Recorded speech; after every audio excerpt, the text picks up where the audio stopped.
아들을 낳으면 비단과 곡식 10섬을 줄 것이나 딸을 낳으면 그 즉시 보따리를 싸서 나가라 하거라. 경상도 만석군 최풍원에게는 미친 소원이 하나 있었습니다. 바로 수단과 방법을 가리지 않고 대를 잇는 것이었죠. 쉰이 다 된 나이, 그는 기어코 이를 저지르고 맙니다. 씨바지 여인을 한 명도 아닌 8명이나 한꺼번에 집안에 들이고 만 것입니다. 한 집에서 9 여인이 동시에 아이를 갖게 된 기괴한 상황. 마을 사람들은 천벌을 받을 지지라 수군댔지만 최풍원은 비웃었습니다. 세상 만사 아들 하나면 만사가 형통이라 굳게 믿었던 최풍원. 8자식은 가문의 축복이 되었을까요? 아니면 저주가 되었을까요? 사연 시작 전 구독과 좋아요 눌러주시면 영상 제작에 큰 힘이 됩니다. 이야기 시작합니다. 옛날 옛적 경상도 어느 고을에 최풍원이라는 사람이 살았습니다. 영남 일대에서 그의 이름 석자를 모르는 이가 없을 정도였지요. 논밭이 얼마나 넓던지 이른 새벽에 말을 타고 나서도 해가 서산으로 기울어서야 겨우 자기 땅 끝에 다다를 수 있다는 말이 고을에 파다하게 퍼져 있었습니다. 창고마다 쌀이 가만히 째 넘쳐 흘러 마당 한 구석까지 내놓아야 했고, 고을 사람 셋 중 하나는 최씨 집 소작을 붙이며 먹고 산다 할 만큼 그 세력이 대단했지요. 고을 원님이 새로 부임하면 인사차 가장 먼저 찾는 집이 최씨 댁이었고, 명절이면 대문 앞까지 선물 보따리를 든 사람들의 행렬이 이어졌습니다.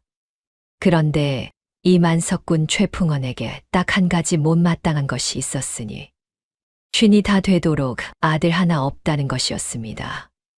본처 박씨 부인과 혼인한 지 어느덧 20년이 훌쩍 넘었건만 슬아의 자식이라고는 씨가 말라 있었지요.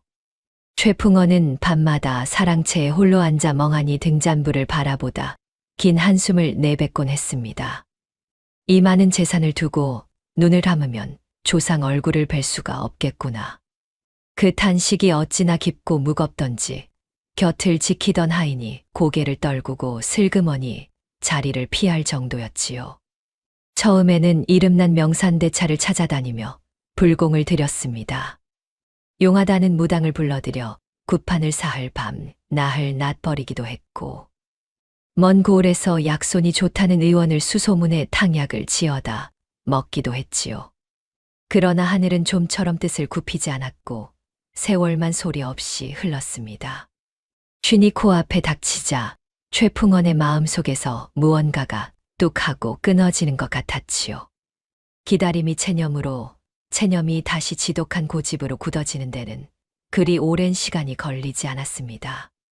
그러던 어느 봄날 최풍원은 고을 이정을 사랑채로 불러 목소리를 낮게 깔며 명을 내렸습니다. 씨바지를 구해오너라. 8불 한꺼번에 드리겠다.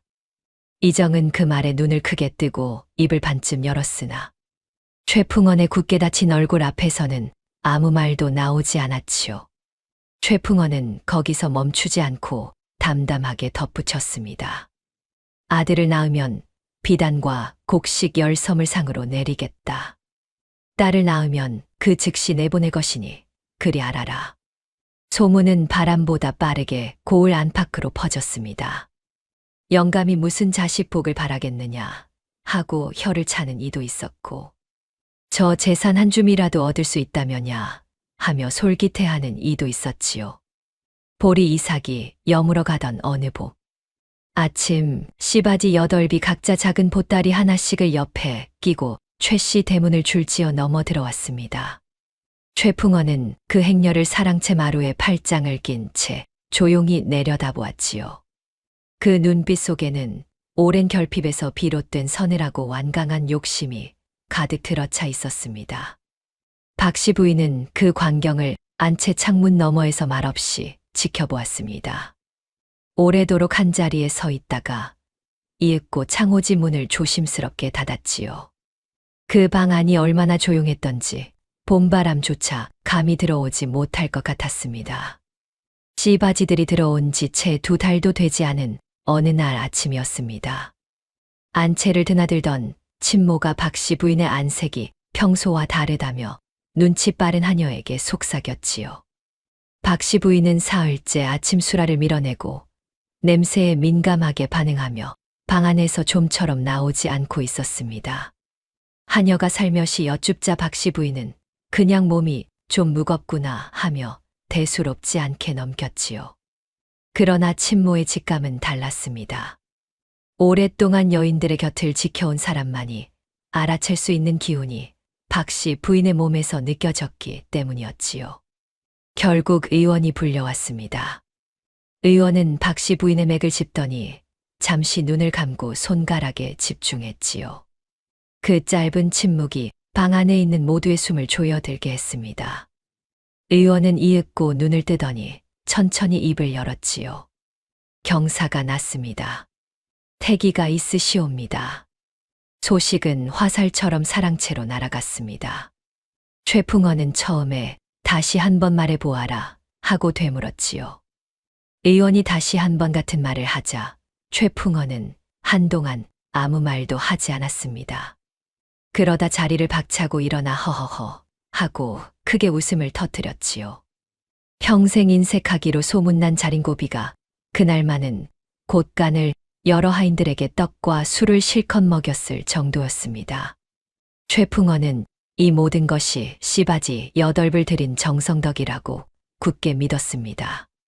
하늘도 내 지극한 마음을 알아봤구나. 조상님들께서 길을 열어주신 것이야. 사랑채에 홀로 앉아 두 손을 마주 잡고 중얼거리는 모습이 평소 위엄 있고 냉정하던 최풍원과는 딴 사람처럼 보였지요.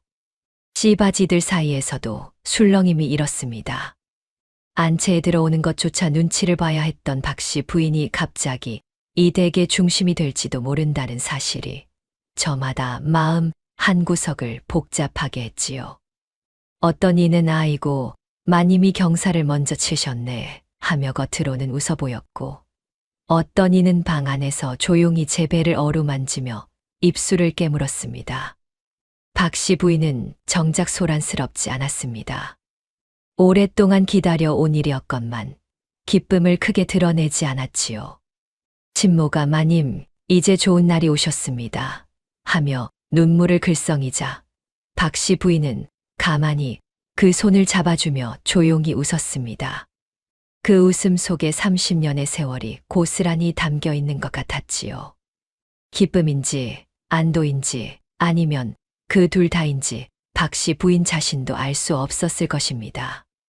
최풍원은 당장 박씨 부인의 처소를 안채 중심방으로 옮기고 산모에게 좋다는 음식을 날마다 드리게 했습니다. 씨바지들을 드린 이후 처음으로 최풍원의 눈길이 박씨 부인을 향했지요. 그 눈빛이 아내를 바라보는 것인지 아니면 아직 태어나지도 않은 아이를 향한 것인지는 알 수 없었습니다.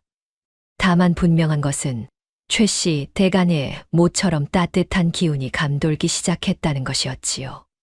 그 온기가 얼마나 오래 이어질지는 아직 아무도 알지 못했습니다. 박씨 부인의 태기가 알려지고 얼마 지나지 않아 씨바지들 사이에서도 하나둘 같은 소식이 들려오기 시작했습니다. 첫 번째 씨바지가 태기가 있다 하자 최풍원은 기꺼운 표정으로 고개를 끄덕였지요. 두 번째, 세 번째 씨바지가 같은 소식을 전할 때마다 최풍원의 얼굴은 점점 더 밝아졌습니다. 이윽고 8씨바지 모두 임신했다는 말이 들어오자 최풍원은 사랑채에서 홀로 무릎을 치며 웃음을 감추지 못했지요. 이것이 복이 아니고 무엇이겠느냐. 하늘이 드디어 이 최 씨 가문을 굽어 살피시는구나. 고을 사람들도 저마다 한마디씩 보탰습니다. 씨바지 8배 본처까지 9아이를 기대하는 말이 시장 골목마다 떠돌았지요. 그런데 가장 큰 기대를 한 몸에 받던 박씨 부인이 가장 먼저 산달을 맞았습니다. 해산날 밤 최풍원은 사랑채에서 밤새 잠을 이루지 못하고 서성거렸지요. 등잔불이 가물가물할 무렵 마침내 안채 쪽에서 아이 울음소리가 터져 나왔습니다. 최풍원은 벌떡 일어섰지요. 고지어 산파가 달려와 무릎을 꿇었습니다. 영감마님, 마님께서 아기 씨를 순산하셨습니다. 최풍원은 벌써 입가에 미소를 지으며 안채 쪽으로 발을 내디디려 했습니다. 그런데 산파가 고개를 들지 못하고 머뭇거렸지요. 따님을 낳으셨습니다. 영감마님. 그 한마디가 사랑채에 가득 차오르던 기대를 한순간에 얼어붙게 했습니다. 최풍원의 표정이 굳었지요. 뭐라 하였느냐. 산파는 몸을 더 낮추며 같은 말을 반복했습니다. 최풍원은 한동안 꼼짝도 않고 서 있다가 이윽고 입술을 비틀며 내뱉었습니다. 부정탔구나. 그는 곧바로 하인을 불러 명을 내렸지요. 마님과 아이를 행랑채로 옮겨라. 기쁨도 없었고 위로도 없었습니다. 아이의 이름을 묻는 말조차 없었지요. 산후의 몸으로 행랑채로 옮겨지는 박씨 부인의 얼굴은 창백했습니다. 갓 태어난 아이가 어미 품에 안겨 작은 소리로 울고 있었지요. 박씨 부인은 딸을 더 꼭 끌어안으며 이마에 이마를 맞댔습니다. 연희야. 거의 숨결에 가까운 목소리였지요. 아이는 곧 울음을 그쳤습니다. 행랑채는 어둡고 낡았습니다. 안채의 따뜻한 온돌방과 달리 외풍이 들고 습기가 찼지요. 그러나 박씨 부인은 아무 말도 하지 않았습니다. 딸을 가슴에 안은 채 조용히 눈을 감았을 뿐이지요. 이튿날 아침 씨바지 중 하나가 안채 마루를 쓸다 말고 행랑채 쪽을 힐끗 바라보았습니다. 그래도 본처 마님인데 하고 혼잣말처럼 중얼거렸지요. 아무도 대꾸하지 않았습니다. 최풍원은 그날도 사랑채에서 평소와 다름없이 아침을 받았습니다. 봄이 가고 여름이 지나고 가을이 익어갈 무렵 씨바지들의 산달이 하나씩 돌아왔습니다. 첫째 씨바지가 아들을 낳았습니다. 최풍원은 술상을 차리게 했지요. 둘째 씨바지도 아들이었습니다. 최풍원의 눈이 빛났지요. 셋째, 넷째, 다섯째까지 줄줄이 아들이 태어나자 최풍원은 가슴을 두드리며 마당을 성큼성큼 걸어 다녔습니다. 이것이 하늘의 뜻이야. 하늘의 뜻이고 말고. 누가 옆에 있든 없든 개의치 않고 큰 소리로 외쳤지요. 여섯째, 일곱째 아들이 태어날 무렵에는 이미 최씨 댁마당에 잔치상이 펼쳐졌습니다. 풍물패를 불러 장단을 치게 하고 동네 사람들을 몽땅 불러 모아 떡과 술을 실컷 나눠 먹였지요. 사람들은 저마다 영감마님의 복덕이 하늘에 닿았소이다 하며 덕담을 쏟아냈고 최풍원은 그 소리를 들을 때마다 술잔을 들어 올렸습니다. 그리고 마지막 여덟째 씨바지의 산달이 찾아왔습니다. 여덟 번째 아이 역시 아들이었지요. 최풍원은 팔손이라는 이름을 그 자리에서 지어주었습니다. 그러나 기쁨도 잠시였지요. 팔손이를 낳은 씨바지는 산후의 몸이 급격히 약해지더니 끝내 자리에서 일어나지 못했습니다. 아이를 낳은 지 보름도 지나지 않아 조용히 눈을 감았지요.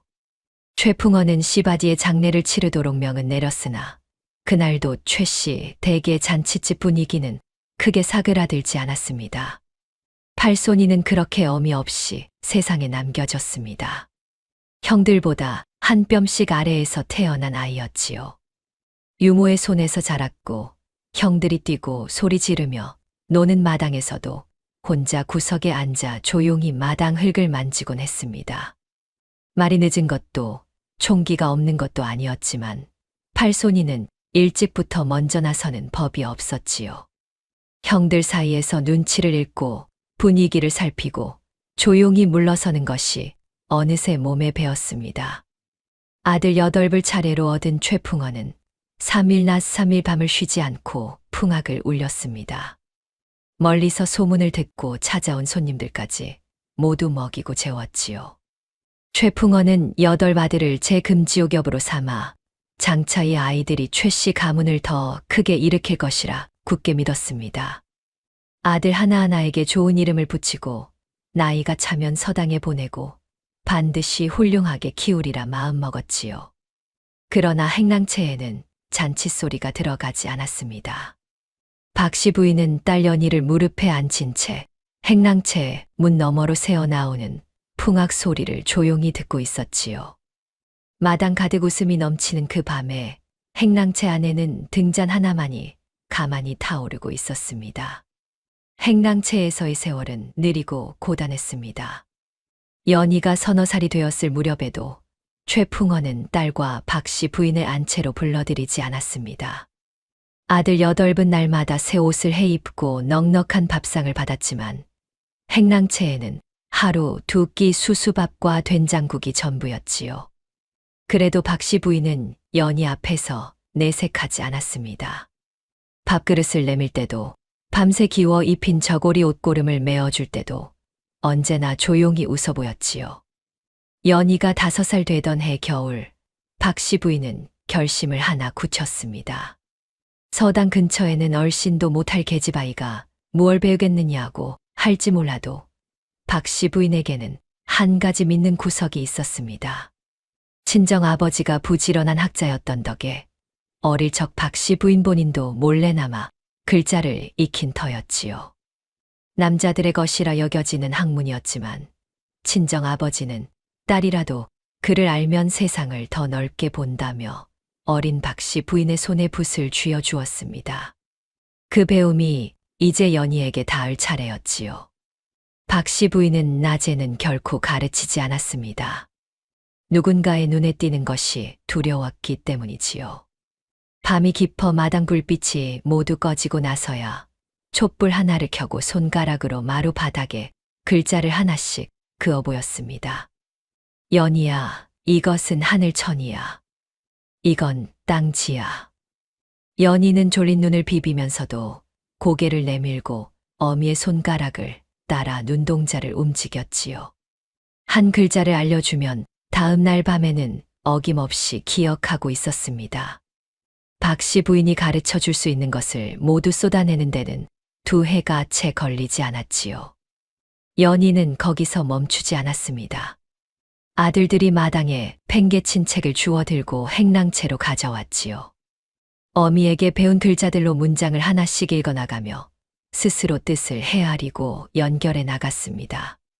모르는 글자가 나오면 반복해서 들여다보았고 앞뒤 문맥으로 의미를 짚어냈지요.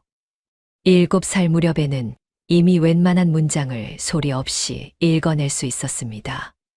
다만 연희는 그것을 드러내지 않았지요. 행랑채 문 안에서 아무도 모르게 조용히 읽고 조용히 덮었습니다. 한편 박씨 부인은 그런 연희를 바라보며 어느 날 조용히 방 안장롱 깊숙이 손을 뻗었습니다. 두터운 천으로 싼 보자기 하나를 꺼냈지요. 안에는 비녀 하나와 귀고리 한 쌍, 그리고 작은 옥놀이개가 들어 있었습니다. 모두 친정에서 혼수로 가져온 것들이었지요. 연희야, 이것은 내 것이다. 언젠가 네가 쓸 날이 올 것이다. 연희는 보자기를 들여다보다가 박씨 부인을 올려다보았습니다. 말은 없었지만 그 눈빛에는 무언가를 단단히 기억하려는 기색이 역력했지요. 박씨 부인은 보자기를 다시 장롱 깊숙이 집어넣고 문을 닫았습니다. 창 너머로는 차가운 겨울 달빛이 행랑채 마당을 하얗게 물들이고 있었지요. 박씨 부인은 오래도록 그 창을 바라보다가 이윽고 등잔불을 껐습니다. 아들 8이 자라는 모습은 최풍헌의 기대와는 사뭇 다른 방향으로 흘러갔습니다. 서당에 보내면 사흘을 못 버티고 돌아왔지요. 군장이 회초리를 들면 도망쳐 나왔고 억지로 앉혀놓으면 옆자리 아이의 먹을 빼앗아 낙서를 했습니다. 글 읽는 소리 대신 집 안팎에서 들려오는 것은 언제나 고함과 깨지는 소리였지요. 마지와 둘째가 좋은 갓을 서로 쓰겠다고 멱살을 잡고 마당을 굴렀고 셋째와 넷째는 노비의 밥그릇을 빼앗아 집어던지며 낄낄거렸습니다. 이웃 고을 아이들을 몰아다 두들겨 패고 돌아온 것도 그들이었고 마당에서 개를 잡겠다고 쫓아다니다 장독대를 와장창 깨뜨린 것도 어김없이 그들이었지요. 최풍헌은 처음에는 사내 놈들이 다 그런 것이다 하며 너그럽게 웃어 넘겼습니다. 아들들이 사고를 치고 오면 하인을 시켜 뒤처리를 해주었고, 이웃에 피해를 끼치면 논 한 귀퉁이를 팔아서라도 합의를 보았지요. 그런데 그 일이 한 번으로 끝나지 않았습니다. 한 달이 멀다 하고 반복되었고, 사고의 규모는 해가 갈수록 커졌지요. 최풍원의 얼굴에서 너그러운 웃음기가 조금씩 사라지기 시작한 것도 그 무렵이었습니다.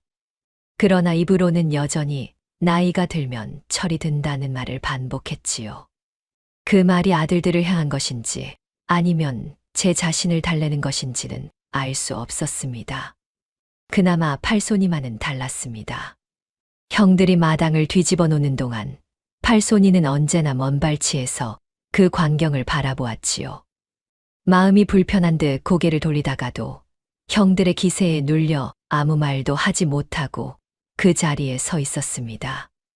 어미 없이 자란 탓인지 아니면 타고난 성품 때문인지 팔손이는 일찍부터 사람의 눈치를 읽고 분위기를 살피는 일에 능했지요. 덕분에 형들의 눈밖에 나는 일도 없었지만 그 조용함이 때로는 외로움처럼 보였습니다. 어느 초여름 오후였지요. 형들이 마당에서 소리를 지르며 노비를 못살게 구는 사이 팔손이는 조용히 담장 쪽 길을 따라 걷다가 발을 멈추었습니다. 행랑채 앞처마 아래 연희가 혼자 앉아 있었지요. 무릎 위에는 너덜너덜하게 낡은 책 한 권이 펼쳐져 있었습니다. 연희는 책장에서 눈을 들지 않았지요. 그러나 누군가 가까이 서 있다는 것을 느끼는 듯 책을 넘기던 손이 잠깐 멈추었습니다. 팔손이는 그 자리에서 한참을 서 있었습니다. 말을 걸 엄두가 나지 않았고 그렇다고 발을 뗄 수도 없었지요. 저 책이 무슨 책인지 어디서 난 것인지 묻고 싶었지만 입이 열리지 않았습니다. 마당에서 형들의 고함 소리가 한층 크게 터졌을 때 팔손이는 그제야 발걸음을 억지로 옮겼지요. 몇 걸음 멀어지다가 한 번 뒤를 돌아보았으나 연희는 여전히 책장을 넘기고 있었습니다. 바람 한 줄기가 행랑채 처마 끝을 스치고 지나갔지요. 그날 이후 팔손이는 담장 쪽 길을 돌아다니는 일이 부쩍 잦아졌습니다. 형들이 있는 마당 쪽보다 그 조용한 길 쪽이 더 편하다는 핑계를 댔지요. 그러나 행랑채 앞에서 다시 발을 멈추는 일은 한동안 없었습니다. 아들들의 뒷바라지의 논밭이 조금씩 줄어들기 시작하면서 최풍원은 처음으로 제 살림을 직접 들여다볼 필요성을 느꼈습니다. 그러나 평생 재산을 불리는 일에만 밝았던 최풍원에게 수십 년치 소작 장부와 거래 문서들은 생각보다 훨씬 버거운 것이었지요. 자식들에게 맡기자니 믿을 수가 없었고 집안 하인들에게 맡기자니 한계가 뚜렷했습니다. 믿을 만한 바깥 사람이 필요했지요. 그 무렵 집안일을 두루 돕던 황서방이 한 청년을 데리고 사랑채 앞에 나타났습니다. 이 도령이었습니다.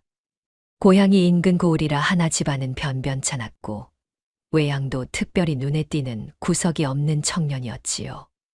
그러나 지방관하에서 서리로 일한 경력이 있어 문서를 보는 눈이 남달랐고 숫자와 글의 밝기로 황서방이 직접 보증을 섰습니다.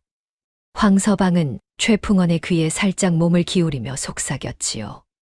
저 도령 하나가 아드님 8보다 낫겠습니다. 영감마님. 최풍원은 아무 말도 하지 않았으나 헛기침 한 번을 짧게 내뱉는 것으로 대답을 대신했습니다. 그것이 최풍원 나름의 수긍이라는 것을 황서방은 오랜 경험으로 알고 있었지요. 이 도령은 이튿날부터 사랑채 한켠에 자리를 잡고 장부를 펼쳤습니다. 수십 년치 문서들이 날짜도 없이 뒤섞여 있었고 소작인별 거래, 내역은 해가 바뀔 때마다 서체와 양식이 달라져 있었지요. 이 도령은 날짜 순으로 문서를 다시 정리하고 항목마다 수치를 새로 맞춰가며 장부를 다듬어 나갔습니다. 꼼꼼하고 빠른 손이었지요. 황서방이 곁에서 지켜보다 혀를 내두를 정도였습니다. 그러기를 닷새째 되던 오후였습니다. 이 도령이 새 장부의 수치를 옮겨 적다가 붓을 든 손을 멈추었지요. 낡은 장부 한 권의 여백에 가느다란 붓 자국으로 숫자가 빼곡하게 적혀 있었습니다. 누군가가 이미 의심스러운 항목들을 따로 추려내어 합산해 둔 것이었지요. 필체가 낯선 것으로 보아 최풍원이나 하인의 손이 아니었습니다. 이 도령은 그 숫자들을 자신이 직접 계산한 값과 하나씩 대조해 보았지요. 하나도 어긋나지 않았습니다.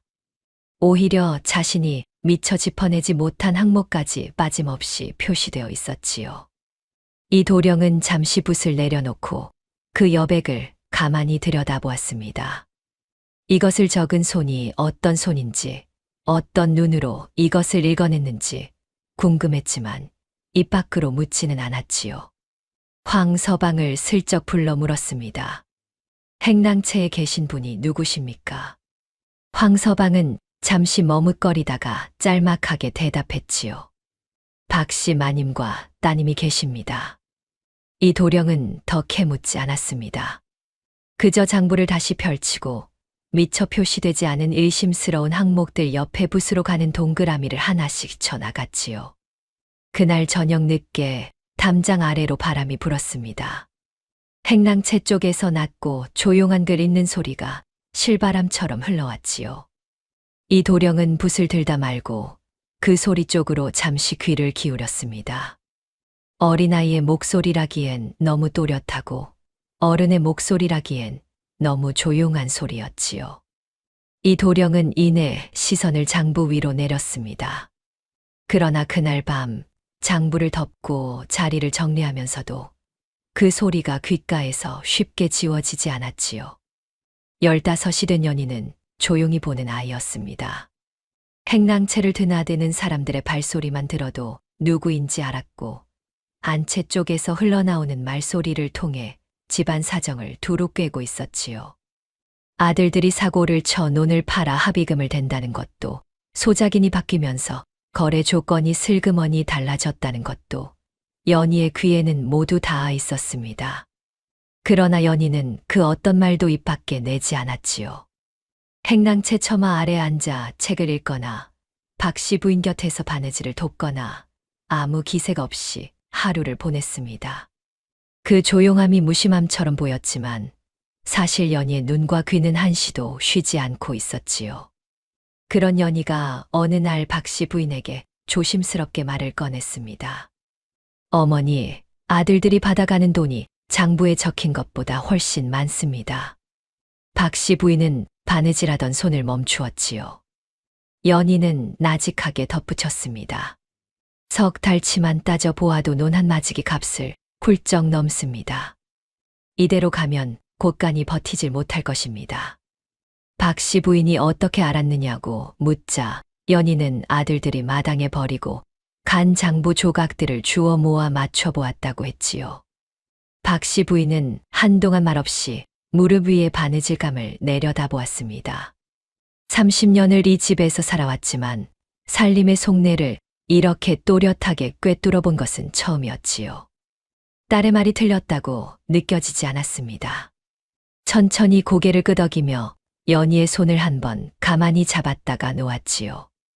그날 이후 박씨 부인은 친모를 통해 살림을 조금씩 드러나지 않는 정도로 따로 챙기기 시작했습니다. 한 달에 두세 잎을 넘지 않도록 신중하게, 그러나 빠짐없이 이어갔지요. 이 도령이 가문 일을 마치고 떠나기 전날 저녁이었습니다. 황서방이 행랑채 앞에 서더니 허리를 굽히며 목소리를 낮추었지요. 이 도령 나리께서 꼭 전해 드리라 하셨습니다. 손에는 장부 한 권이 들려 있었습니다. 황서방은 더 이상 아무 말도 하지 않았지요. 연희는 두 손으로 장부를 받아들었습니다. 방 안으로 들어가 문을 닫고 촛불을 가까이 당겨 한 장씩 넘겼지요. 얼마 지나지 않아 연희의 손이 멈추었습니다. 의심스러운 항목마다 가는 붓으로 동그라미가 쳐져 있었지요. 필체는 꼼꼼하고 안정적이었고 동그라미 하나하나가 그냥 표시한 것이 아니라 무언가를 정확히 짚어낸 흔적처럼 보였습니다. 연희는 그것이 황서방의 솜씨가 아니라는 것을 한눈에 알아챘지요. 서리 출신의 눈이 아니면 이렇게 집어낼 수 없는 지점들이었습니다. 출처가 누구인지는 굳이 묻지 않아도 짐작이 갔습니다. 연희는 장부를 조심스럽게 접어 이불 속 깊이 넣어두었지요. 그리고 이튿날 새벽, 날이 채 밝기도 전에 문서 꾸러미를 꺼내 장부와 하나씩 대조하기 시작했습니다. 동그라미가 쳐진 항목 옆에 연희가 따로 적어 넣는 숫자들이 하나씩 늘어났지요. 서체의 흔들림, 인장이 찍힌 위치, 날짜의 앞뒤가 어긋나는 곳들이 차례차례 드러났습니다. 바깥에서는 아침이 밝아오는 소리가 들렸지요. 달구는 소리, 하인들 발소리, 마당을 쓰는 빗자루 소리. 연희는 그 소리들을 들으면서도 고개를 들지 않았습니다. 촛불이 새벽빛에 묻혀 희미해질 때까지 붓을 놓지 않았지요. 장성한 8마들은 제각각 다른 방향으로 망가져 가고 있었습니다. 마지와 둘째는 고을 안팎의 기방을 제집 드나들듯 했고, 셋째와 넷째는 날이면 날마다 도박판에 앉아 전날 잃은 것을 되찾겠다며 더 크게 걸었지요. 다섯째부터 일곱째까지는 그저 형들의 꽁무니를 따라다니며 술을 마시고 노름을 거들었습니다. 모두가 최씨 댁 자식이라는 이름 하나를 방패 삼아 고을을 제 집 마당처럼 누비고 있었지요. 문제는 씀씀이가 아버지 곳간의 속도를 이미 한참 앞질렀다는 것이었습니다. 최풍원에게 손을 벌려도 한계가 있었고, 눈치 빠른 하인들이 곳간 열쇠를 빡빡하게 쥐기 시작하자 아들들은 다른 방법을 찾기 시작했지요. 처음에는 소액이었습니다. 아버지 이름이 적힌 문서를 교묘하게 흉내내어 바깥에서 돈을 끌어다 썼지요. 한 번이 두 번이 되고 두 번이 10번이 되었습니다. 빚을 막는 짓이 반복되면서 액수는 눈덩이처럼 불어났지요. 채권자들은 최씨 댁의 이름을 믿고 돈을 내주었으나 정작 그 돈이 어디로 흘러가는지는 아무도 몰랐습니다. 팔손이는 이 사실을 알고 있었습니다. 형들이 위조 문서를 만드는 장면을 눈앞에서 목격한 적도 있었지요. 그날 밤 팔손이는 잠을 이루지 못하고 이리저리 뒤척였습니다. 모른 채 하자니 양심이 걸렸고 나서자니 형들이 두려웠지요. 결국 이튿날 아침 팔손이는 마른 침을 삼키며 입을 열었습니다. 형들, 이러다 집안이 망합니다. 아버지 함자를 함부로 쓰면 관가에서 그냥 두지 않습니다. 셋째 형이 들고 있던 술잔을 탁 내려놓으며 자리에서 일어섰지요. 그리고 아무 말 없이 팔손이의 뺨을 후려쳤습니다. 어린 놈이 어른들 일에 끼어들어. 팔손이는 그 자리에서 고개를 들지 못했습니다. 뺨이 얼얼하게 달아올랐지만 그보다 더 아픈 것은 다른 형들이 아무도 말리지 않았다는 사실이었지요. 팔손이는 소리 없이 물러났습니다. 담장 쪽 길을 혼자 걸으며 한동안 서 있었지요. 멀리 행랑채 처마 끝에 참새 한 마리가 앉았다가 날아올랐습니다. 팔손이는 그 참새가 사라진 하늘을 한참 바라보다가 이내 고개를 떨구고 발걸음을 옮겼지요. 한편 연희는 그 무렵 이 도령이 장부의 표시에 둔 항목들을 날마다 하나씩 대조해 가고 있었습니다. 진짜 문서와 가짜 문서 사이에는 반드시 어딘가 어긋나는 지점이 있었지요. 날짜가 맞지 않거나 인장이 위치를 벗어나거나 필체가 아버지의 것과 미묘하게 달랐습니다. 발견할 때마다 별도의 종이에 항목을 옮겨 적고 날짜 순으로 차곡차곡 정리했지요. 누가 시킨 것도 누가 도와주는 것도 아니었습니다. 소리 없이 아무도 모르게 혼자서 쌓아가고 있었지요. 어느 날 저녁 황서방이 행랑채 앞을 지나다 걸음을 멈추었습니다. 문틈 사이로 촛불 빛이 새어 나오고 있었지요. 황서방은 잠시 그 빛을 바라보다가 아무 말 없이 발걸음을 돌렸습니다. 다만 이튿날 아침 사랑채에 들어가 최풍원에게 아뢰었지요.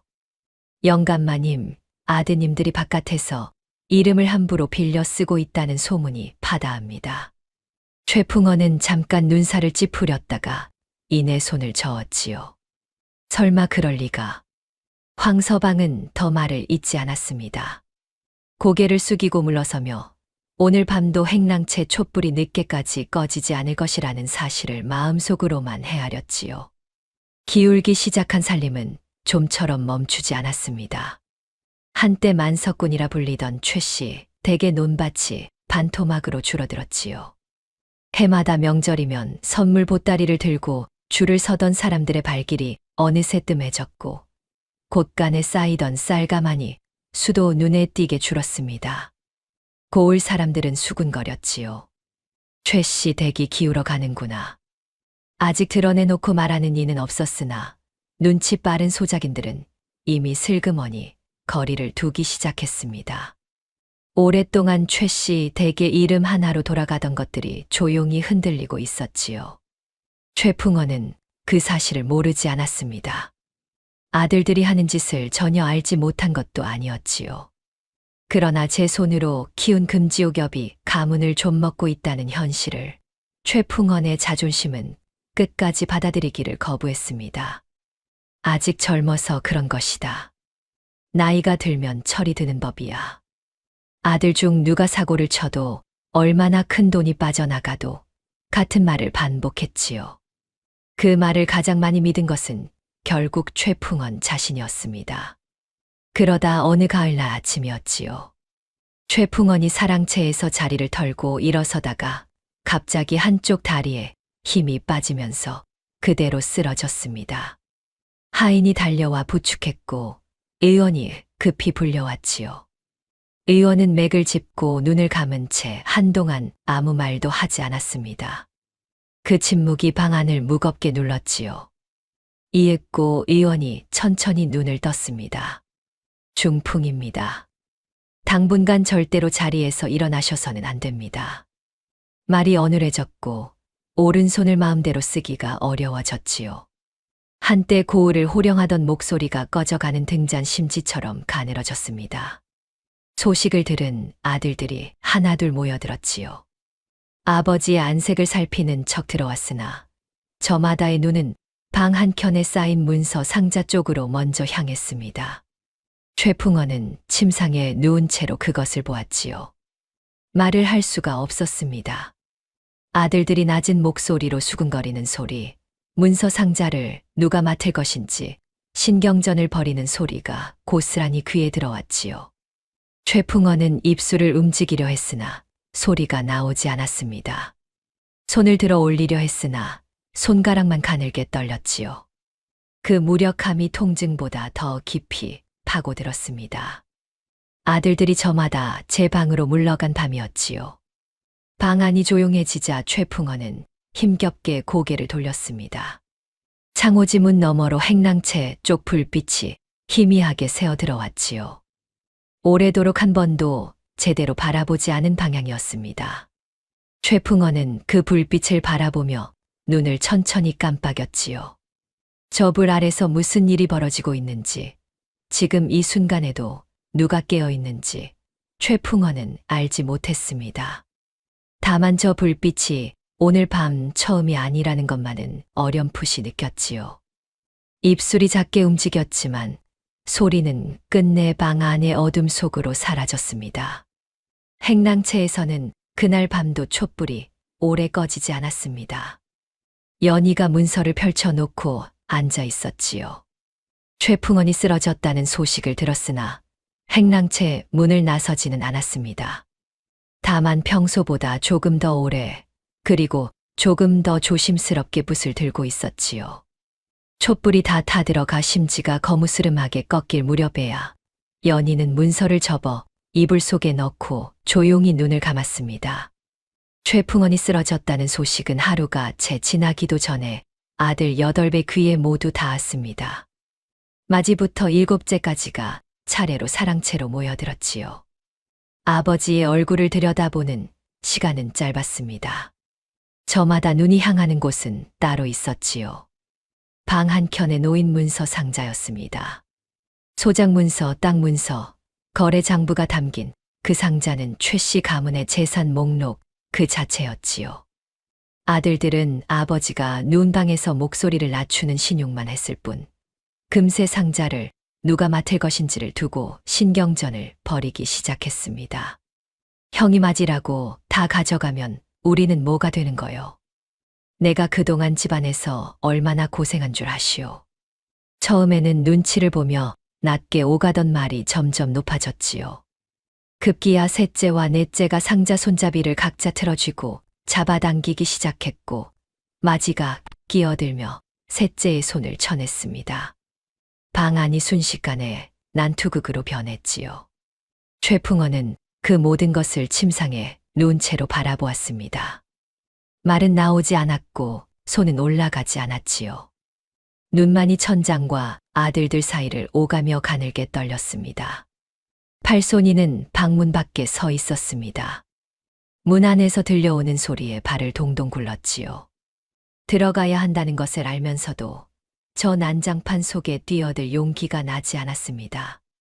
그러기를 한참 하다가 이를 악물고 문을 열려는 순간 마지가 먼저 팔손이의 팔목을 낚아채 방 안으로 끌어들였지요. 너도 한몫 챙겨야 할 것 아니냐. 팔손이는 끌려가면서도 몸을 뒤틀었습니다. 그러나 형들의 소나귀는 단단했지요. 방 한가운데에 밀려 들어간 팔손이의 시선이 문서 상자 위에 닿았습니다. 손이 저절로 뒤로 물러났지요. 저는 됐습니다. 형들이 일제히 돌아보았습니다. 셋째, 형이 코웃음을 쳤지요. 됐다고? 이 집에서 빈손으로 나가겠다는 거냐? 팔손이는 대답하지 않았습니다. 다만 끝내 문서 상자에는 손을 대지 않았지요. 아들들이 방 안에서 소리를 높이는 동안 사랑채 문이 조용히 열렸습니다. 미음 한 그릇을 두 손에 받쳐 들고 들어오는 이가 있었지요. 연희였습니다.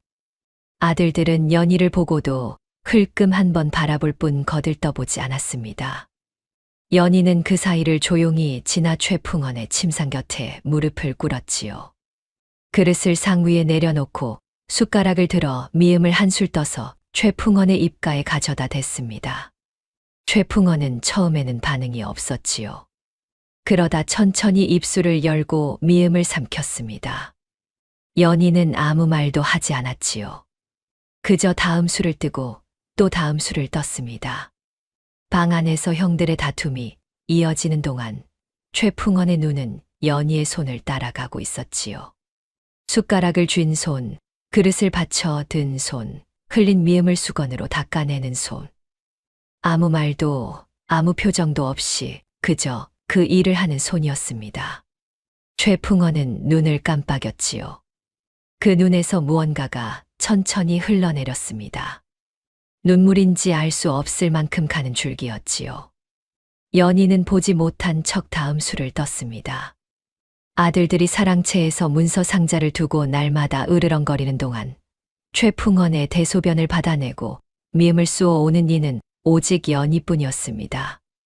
이른 새벽에 죽을 끓이고 아침 저녁으로 약을 다리고 밤이 깊어지면 이불을 여며 주는 일이 모두 연희의 몫이었지요.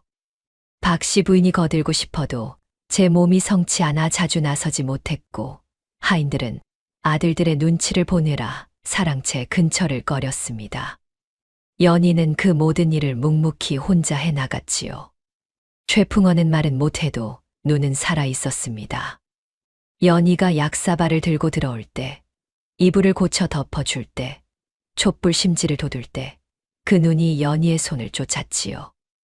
원망하는 빛도 아니었고 고마워하는 빛도 아니었습니다. 그저 오래도록 보지 못했던 것을 이제야 보는 눈이었지요. 연희는 그 시선을 모른 척했습니다. 위로의 말도 원망의 말도 없이 하던 일을 하고 나서 조용히 물러났지요. 어느 날 밤이었습니다. 연희가 다시금 약사발을 거두고 방을 나서려는데 최풍원의 손가락이 가늘게 움직였지요. 연희의 치맛자락을 잡으려다 닿지 못하고 이불 위에 떨어졌습니다. 연희는 잠시 멈추었습니다. 뒤를 돌아보았지요. 최풍원의 눈이 연희를 향하고 있었습니다. 입술이 작게 열렸다 닫혔지요. 소리는 나오지 않았습니다. 연희는 그 자리에서 잠시 서 있다가 조용히 다시 무릎을 꿇었지요. 약사발을 내려놓고 최풍원의 손 곁에 제 손을 살며시 놓았습니다. 잡는 것도 아니고 그렇다고 치우는 것도 아니었지요. 그냥 곁에 두었습니다. 최풍원은 눈을 깜빡이다가 이내 감았습니다. 숨소리가 조금 고른 것을 보니 잠이 드는 것 같았지요. 연희는 그제야 천천히 자리에서 일어섰습니다. 촛불을 낮게 줄이고 문을 소리 없이 닫았지요. 밤이 깊어 마당의 불빛이 모두 꺼진 뒤에도 최풍원의 눈은 한동안 열려 있었습니다. 어둑한 천장을 향한 채로 가늘게 뜬 눈 안에서 무언가가 오래도록 흔들렸지요. 그것이 후회인지 뒤늦은 안도인지 아니면 그 둘이 뒤섞인 무엇인지는 그 방 안의 어둠만이 알 것이었습니다. 그 무렵부터 변화가 생겼습니다. 최풍원이 연희가 떠먹여 주는 죽을 조금씩 더 삼키기 시작했지요. 처음에는 한두 술에 고개를 돌리던 것이 사흘이 지나자 반 그릇을 비우게 되었습니다. 열흘이 지날 무렵에는 부축을 받으면 벽을 짚고 겨우 앉을 수 있을 만큼 기력이 돌아왔지요. 의원은 고개를 갸웃거리며 정성이 약보다 낫다고 했습니다. 연희는 아무 말도 하지 않았지요. 다만 다음 날 아침에도 어김없이 죽 한 그릇을 들고 사랑채 문을 열었습니다. 화근이 터진 것은 아들 중 하나가 도박판에서 크게 진 날 밤이었습니다.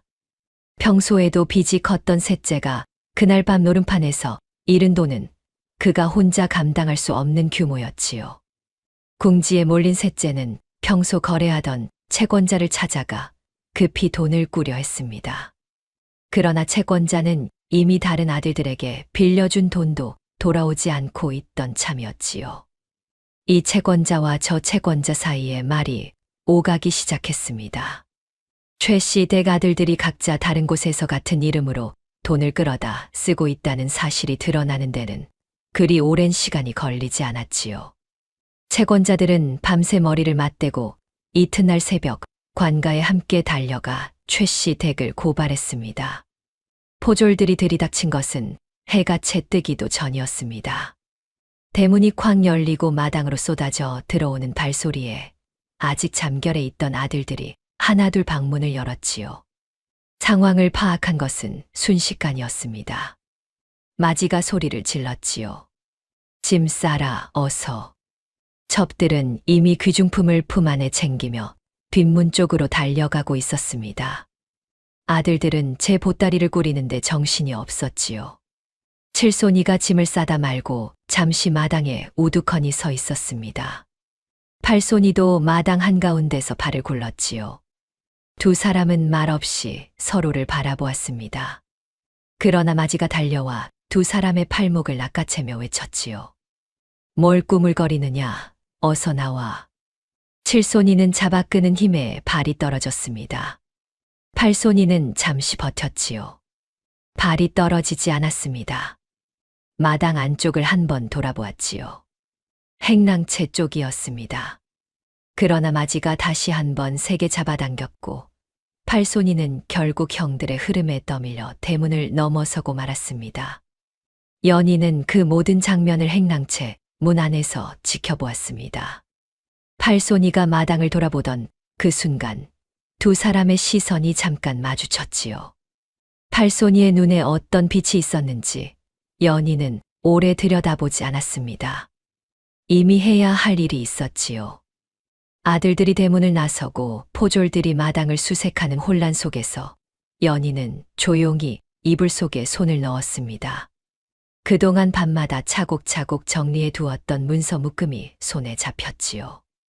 위조 문서와 진짜 문서를 따로 나누어 묶어둔 것이었습니다. 연희는 그것을 품 안 깊숙이 넣었지요. 겉으로는 아무 동요가 없었습니다. 포졸들이 행랑채 문을 두드렸을 때 연희는 조용히 문을 열고 고개를 숙였지요. 늙고 병드신 아버지와 어머니를 모시고 있습니다. 포졸들은 안을 한번 들여다보다가 발을 돌렸습니다. 포졸들이 물러가고 날이 밝았습니다. 거대한 기와집에 남은 것은 병든 최풍헌과 박씨 부인, 그리고 연희뿐이었습니다. 하인들도 하나둘 짐을 싸 나갔지요. 상황을 눈치챈 소작인들은 소식도 없이 발길을 끊었고, 명절마다 드나들던 손님들은 이미 먼 발치에서 최 씨 댁 대문이 굳게 닫혔다는 소문만 듣고 있었습니다. 한때 고을에서 가장 번성하던 집이 하룻밤 사이에 텅 비어버린 것이었지요. 박 씨 부인은 안채 마루에 앉아 뜰을 바라보았습니다.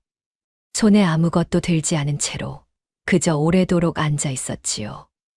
연희가 곁에 와 앉았습니다. 어머니, 드셔야 합니다.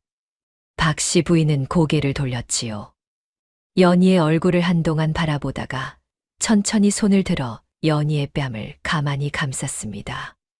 말은 없었지요. 연희도 말하지 않았습니다. 잠시 그렇게 있다가 박 씨 부인이 먼저 손을 내렸지요. 사랑채에서는 최풍원이 눈을 뜨고 있었습니다. 연희가 아침 죽 한 그릇을 들고 들어오자 최풍원의 눈이 연희에게 고정되었지요. 연희는 평소와 같이 무릎을 꿇고 죽을 한술 떠서 내밀었습니다. 최풍원은 받아 삼켰지요. 그러다 어느 순간 눈에서 물기가 고이더니 한 줄기가 볼을 타고 흘렀습니다. 연희는 수건을 들어 그것을 닦아주었지요. 아무 말도 하지 않았습니다. 최풍원이 무언가를 말하려고 입술을 여는 것 같았지만 소리는 나오지 않았지요. 연희는 다음 술을 떴습니다.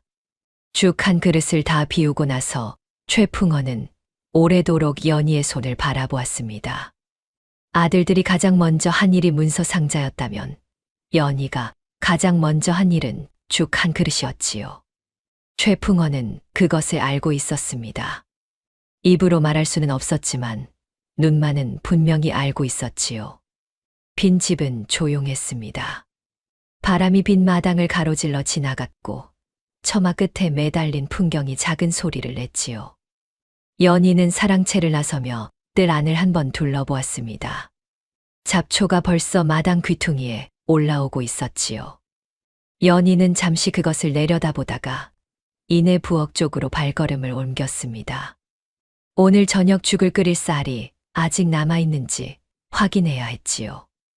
무너지는 집 안에서 끼니가 이어진다는 것, 그것이 지금 연희가 할 수 있는 전부이자 할 수 있는 가장 큰 일이었습니다. 연희는 당황하지 않았습니다. 집이 텅 비고 빚쟁이들이 다시 들이닥칠 날이 멀지 않았다는 것을 알고 있었지요. 그러나 연희는 이미 준비를 마친 사람처럼 움직였습니다. 먼저 이불 속에 넣어둔 문서 묶음을 꺼냈지요. 위조 문서와 진짜 문서를 가르는 일은 이미 오래전에 끝나 있었습니다. 이 도령이 장부의 동그라미로 표시해 두었던 항목들을 실마리 삼아 연희가 밤마다 하나씩 대조하며 정리해 온 것들이었지요. 위조된 것들에는 어김없이 어긋난 지점이 있었습니다.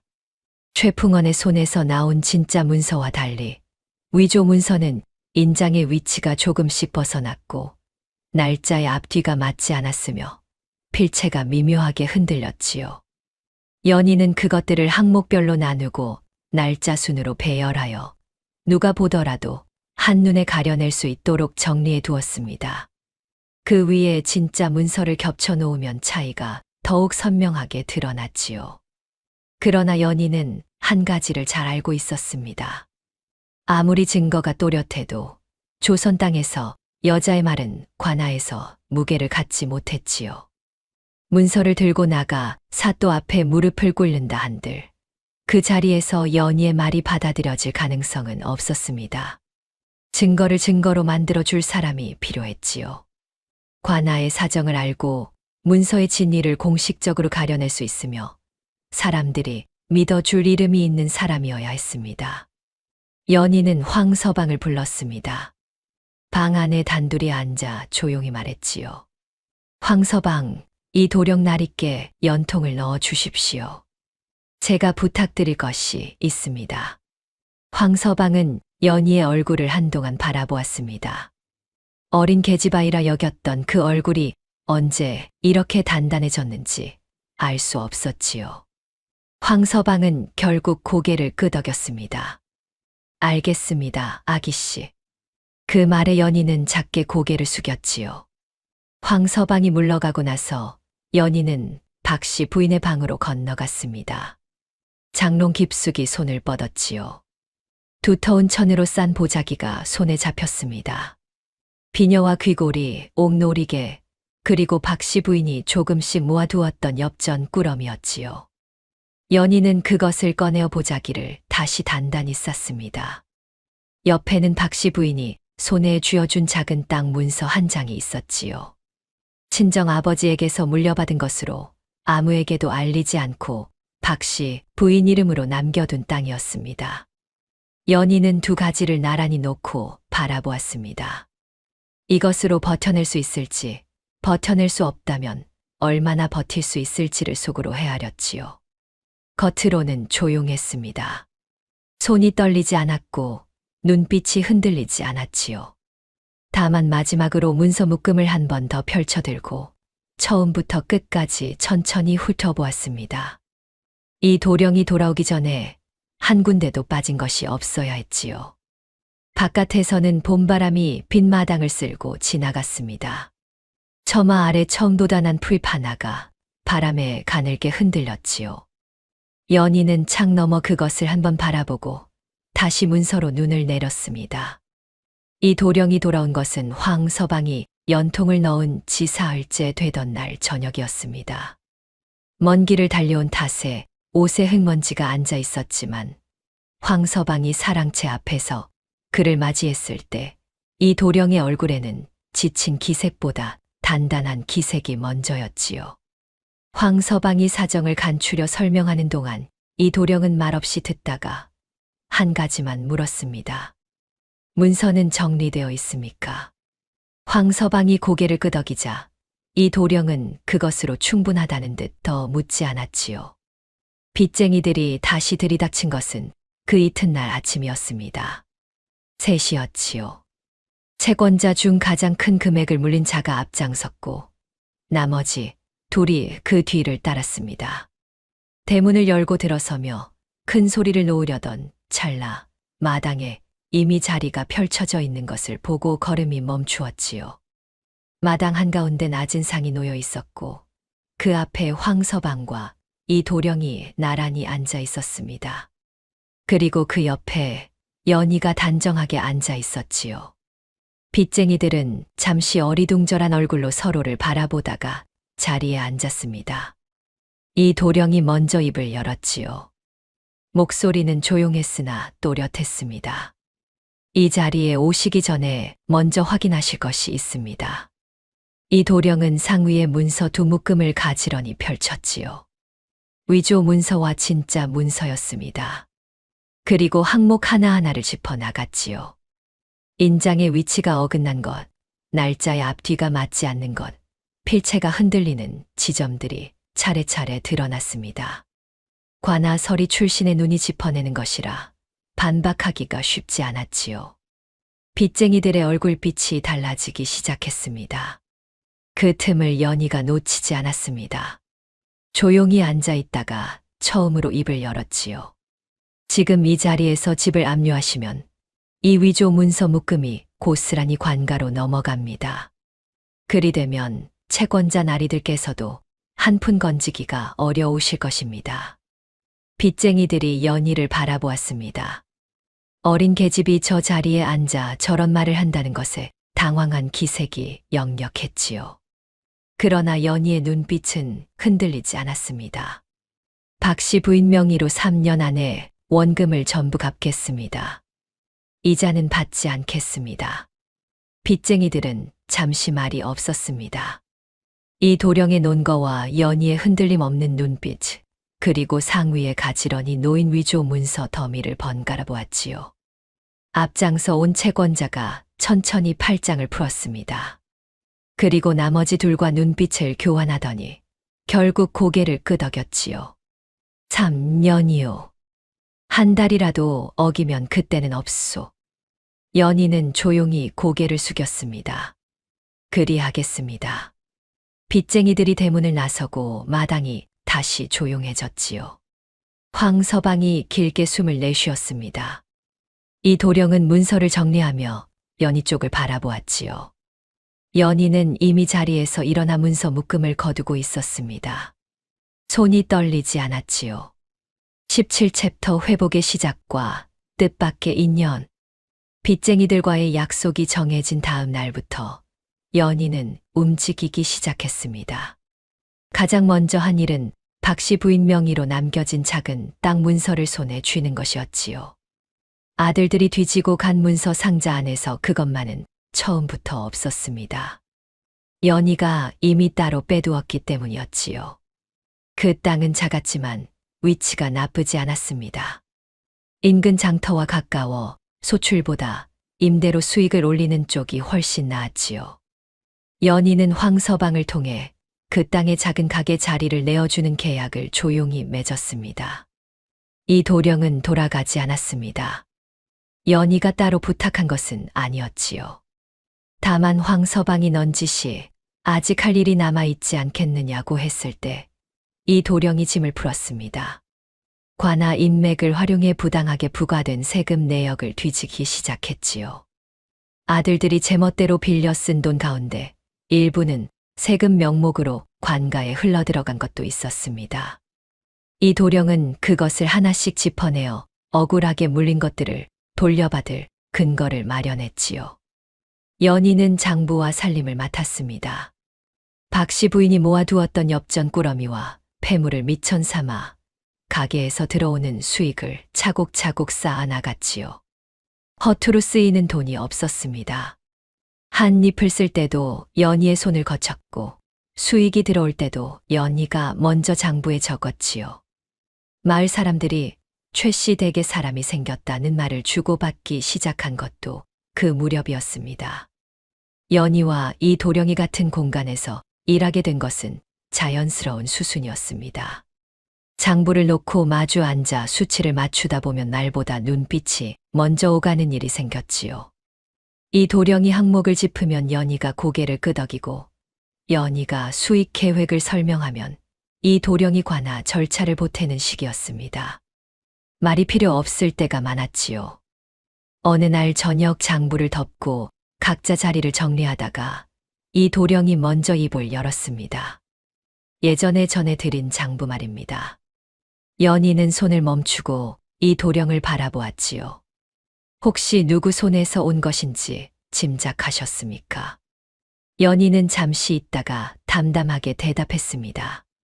장부를 받던 날 이미 짐작했습니다. 이 도령은 더 묻지 않았지요.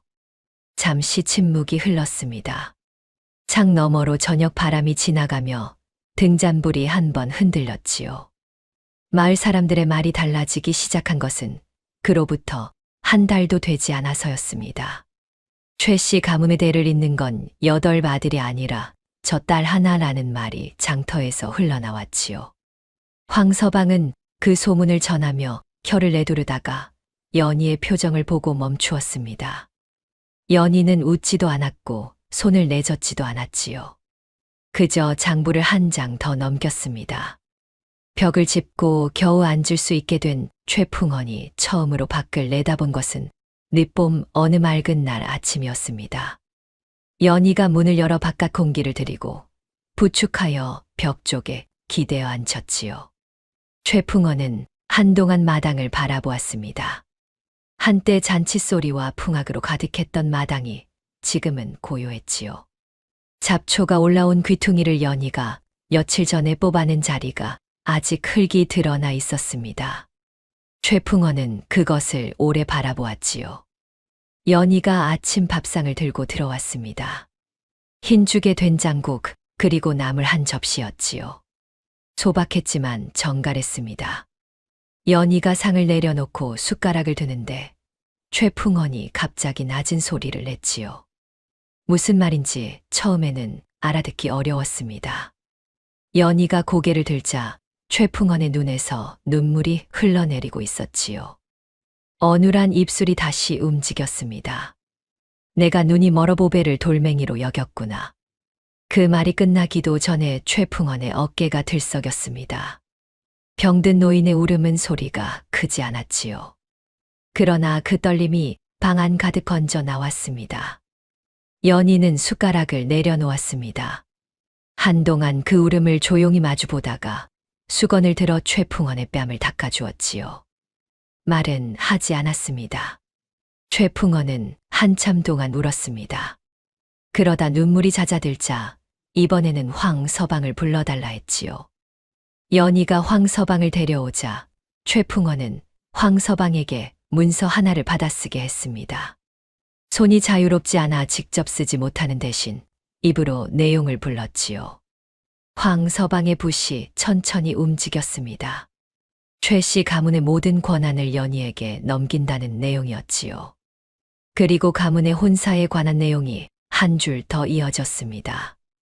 이 도령이 사랑채로 들어온 것은 그날 오후였습니다. 황서방에게서 전가를 받고 온 것이었지요. 최풍원 앞에 무릎을 꿇자 최풍원은 천천히 고개를 들어 이 도령을 바라보았습니다. 한동안 말이 없었지요. 이 도령이 먼저 이 말을 받아게 되었습니다. 장인어른, 부족한 사람을 거두어 주시니 황공합니다. 최풍원은 그 말을 듣고 긴 침묵 끝에 고개를 한번 끄덕였지요. 그것이 전부였습니다. 그러나 그 끄덕임이 어떤 긴 말보다 무거웠지요. 연희는 방 밖에 서 있었습니다. 문 너머로 아버지의 고개가 끄덕이는 것을 보았지요. 연희는 그 자리에서 오래도록 움직이지 않았습니다. 이윽고 마당 쪽으로 천천히 걸어 나왔지요. 하늘이 맑았습니다. 바람 한 줄기가 뜰 안을 가로질러 지나갔고 처마 끝 풍경이 낮게 한 번 울었지요. 소문은 바람처럼 번졌습니다. 최 씨 댁이 다시 일어서고 있다는 말이 고을에 퍼지자 도망갔던 아들들이 하나둘 소식을 들었지요. 돈이 떨어지고 갈 곳이 없어진 순서대로 대문 앞에 나타났습니다. 마지가 가장 먼저였지요. 소매를 걷어 올리며 이제 돌아왔으니 집안일을 같이 하자고 했습니다. 연희는 마당 안으로 들이지 않은 채 대문 앞에 선 채로 말했지요. 이 집에는 형님의 몫이 없습니다. 나가서 스스로 땀 흘려 일하십시오. 마지의 얼굴이 굳었습니다. 네가 감히. 연희는 물러서지 않았지요. 감히가 아닙니다. 아버지께서 문서로 남기신 일입니다. 마지는 한참을 노려보다가 결국 발길을 돌렸고 이후 둘째부터 일곱째까지도 차례로 찾아왔다가 같은 말을 듣고 돌아갔습니다. 맨 마지막으로 찾아온 이는 팔손이었습니다. 초가을 오후였지요. 황서방이 먼저 알아보고 연희에게 알렸습니다. 팔손이는 대문 밖에서 한참을 서성였지요. 들어오지도 떠나지도 못하고 그 자리를 맴돌다가 이윽고 대문 안으로 발을 들였습니다. 그런데 다른 형들처럼 무언가를 요구하거나 사정하는 말부터 꺼내지 않았지요. 마당 한가운데에 멈춰 서더니 천천히 무릎을 꿇었습니다. 그리고 이마를 땅에 댔지요. 한동안 그 자세로 있었습니다. 연희가 아무 말도 하지 않았기 때문이었지요. 마당이 조용했습니다.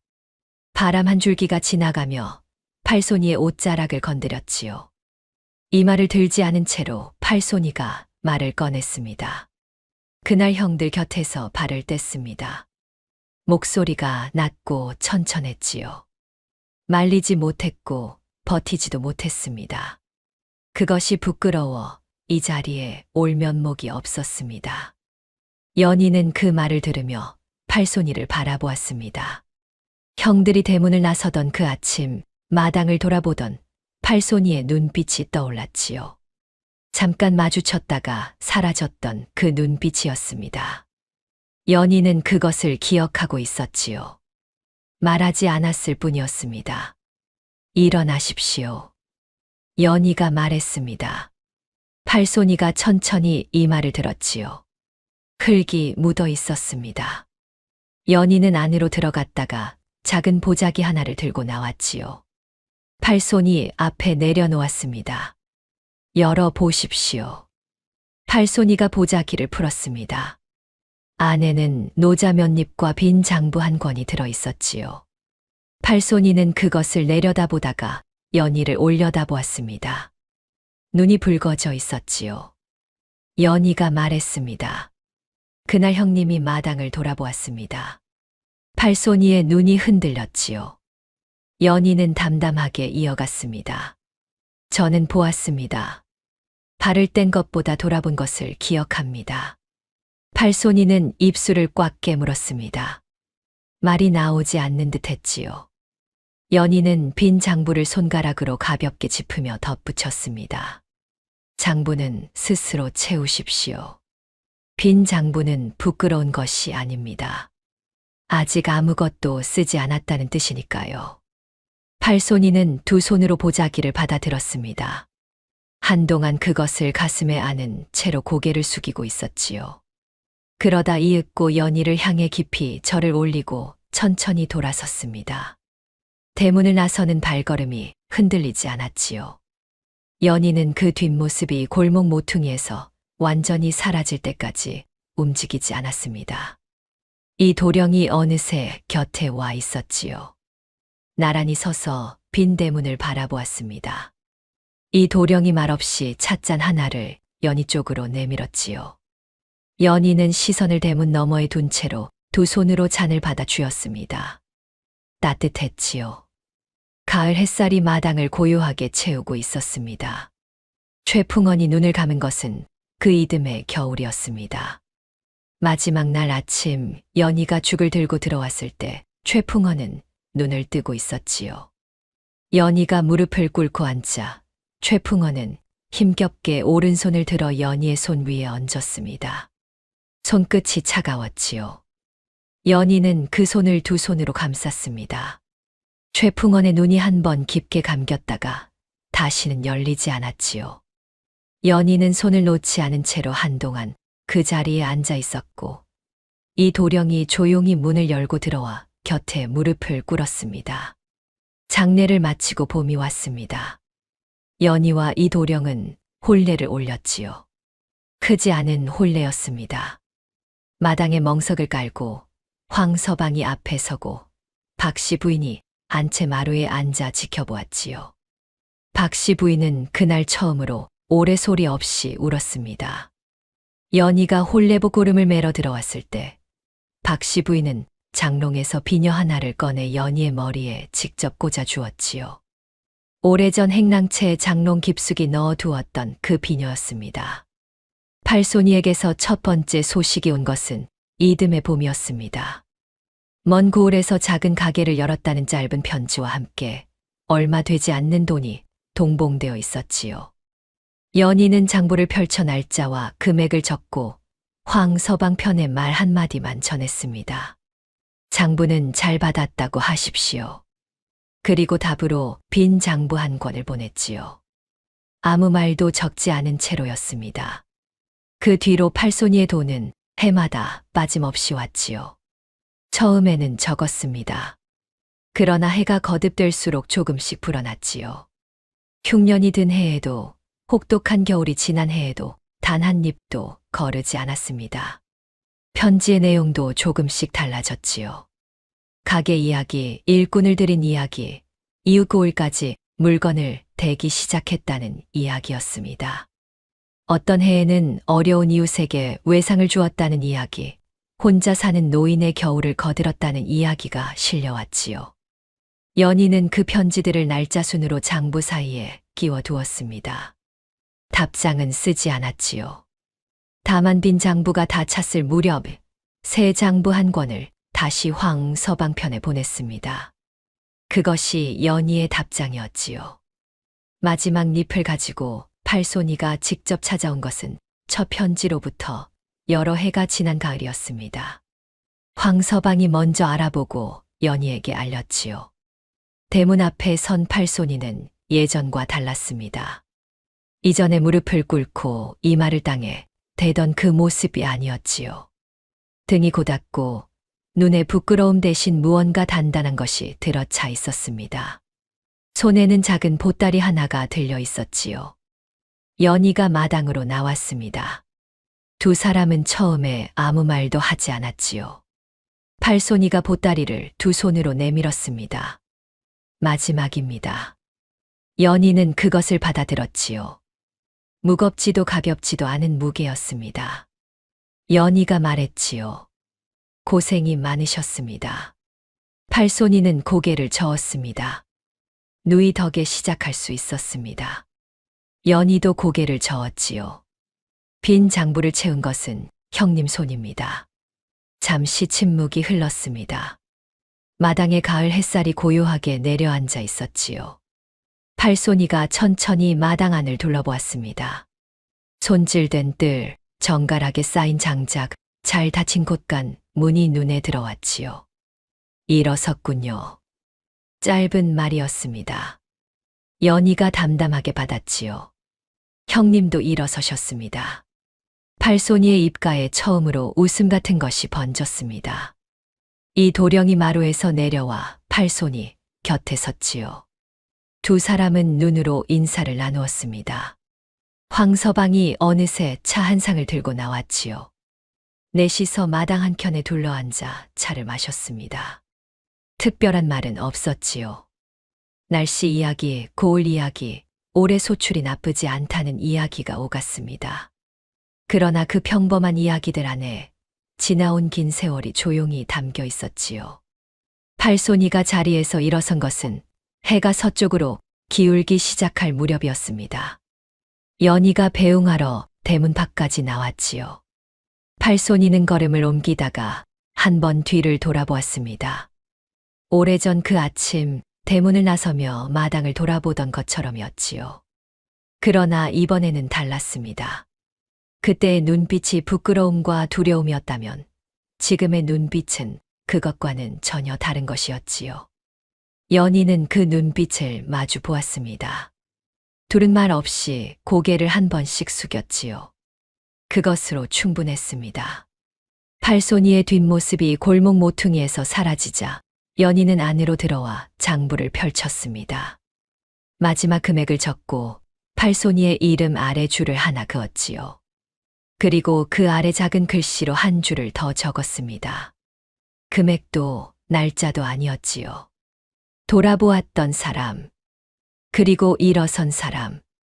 장부를 덮으며 이 도령이 물었습니다. 다 끝났소. 연희는 장부를 서한 위에 가지런히 올려놓으며 대답했지요. 끝이 아닙니다.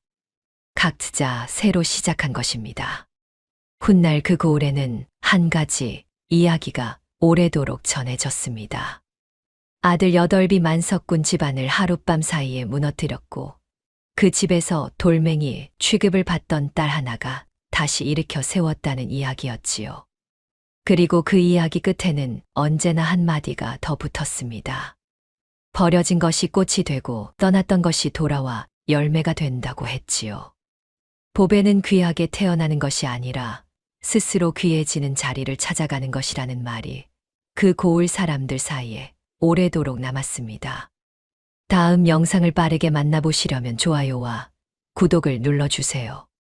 그럼 더 재미있는 영상으로 찾아뵙겠습니다. 모두 행복한 하루 보내세요.